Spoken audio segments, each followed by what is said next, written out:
The most lethal forms of bad heart arrhythmias are when the heart beats too fast, and so it beats so fast that it can't pump blood, and when it can't pump blood, that's the end of the story.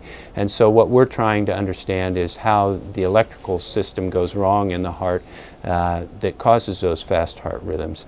And so one of the things underlying the electrical activity of heart muscle are proteins called ion channel proteins.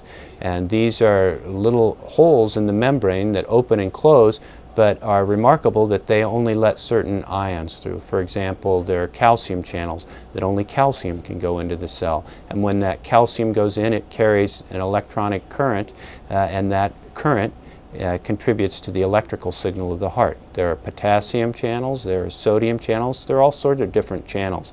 More than a few dozen channels in every heart cell that together lead to that regular heartbeat. And so we're trying to understand how those ion channel proteins may go amok in disease. So what happens when you have heart failure that you're at an increased risk for a bad heart rhythm that can take your life? Why are those ion channel proteins different in the failing heart than they are in the normal heart? We've discovered that different channels exist in different parts of the heart muscle, and that some of those channels may be responsible for some of the changes, the bad changes that happen in disease. And so we've localized channels to certain domains in the cell membrane. The cell's not one big uniform pool of these channels, but they're different neighborhoods.